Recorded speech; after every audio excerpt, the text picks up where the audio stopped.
I went to India for the first time at the end of 1970, nearly half a century ago. Before then, I had had no direct personal contact with any living Buddhist tradition. And in those days, there was precious little to read that was authentic, especially about the Tibetan Buddhist tradition. But at Christmas time, at the urging of a friend who had already been studying for a year in Dalhousie, which is a North Indian hill station, and not far from Dharamsala, where His Holiness the Dalai Lama resides, I visited India for the first time. The Lama my friend had been studying with was the great master Geshe Ngawang Dargay, and I was going to join those classes with Geshe-la once the winter weather had passed. In the meantime, my friend and I planned to visit South India, which was quite a bit milder. So, very soon after I arrived in India, I met up with my friend in Bodh Gaya, the site of the Bodhi tree, and the most important of all Buddhist pilgrimage sites. And our tour of the South was going to begin from there. But while we were still in Bodh Gaya, word came that a Tibetan Lama, who had recently arrived from Nepal, was going to give a talk in English in the Tibetan Gompa, or meditation hall.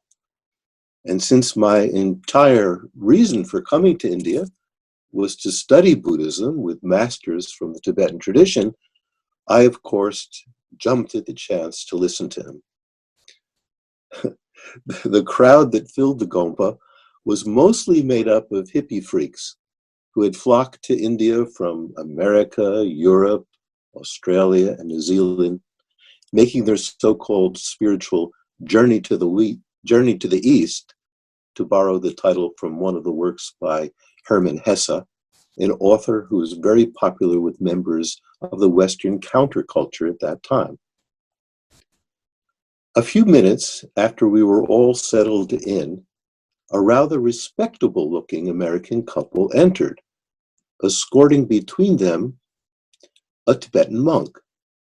As the crowd became respectfully attentive, this radiant monk, with a very friendly, elfin-like expression on his face, made his way slowly to the front of the room, sat down on a cushion in meditation posture, chanted a mantra 3 times slowly in a low, resonant voice, and entered into a place of profound stillness that seemed to absorb everyone in the room. I cannot say what was going on inside anyone else at that time, but later, when I tried to describe what I was experiencing, I could only say that it felt as if my heart were filled with iron filings that previously I was unaware of, but now they were being stirred into motion by the sudden appearance of a powerful electromagnet that had just entered the room. After a period of deep silence, the Lama, who of course was Lama Yeshe, as I only found out quite a bit later, began to talk. Now, to say that the language he spoke to us in was English would be quite an exaggeration. His pronunciation was unlike anything I had heard before. His sentence structure, if I can call it that, was unruly. And occasionally, he seemed to fuse 2 different words together to create something new and unusual. But despite all this, I felt I had never before been in the presence of anyone who communicated so directly to my own heart. To give one example, at one point, I thought I heard him say in a very halting fashion something like this: then strong coming, in heart warm peeling. And I remembered wondering, what is a peeling? And by the way, what is this warm feeling suddenly growing in my chest?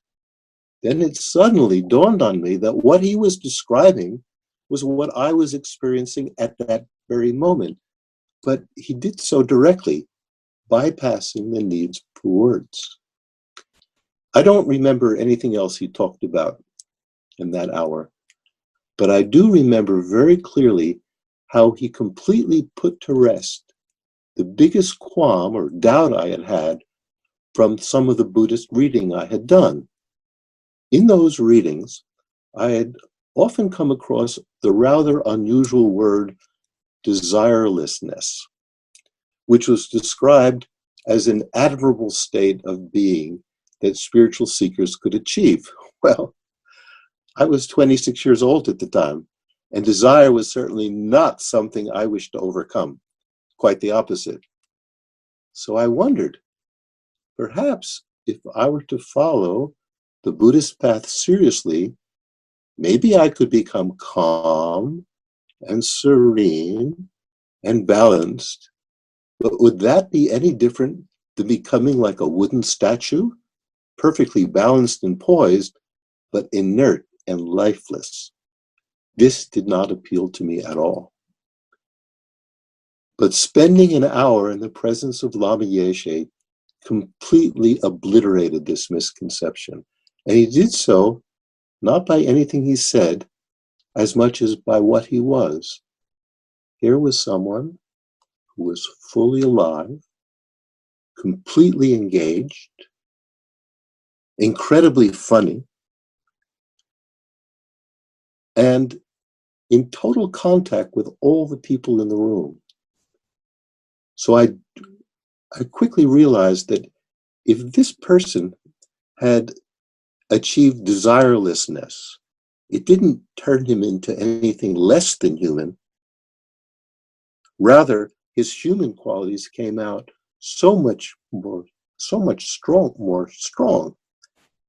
And were not diminished by whatever spiritual attainments he had received.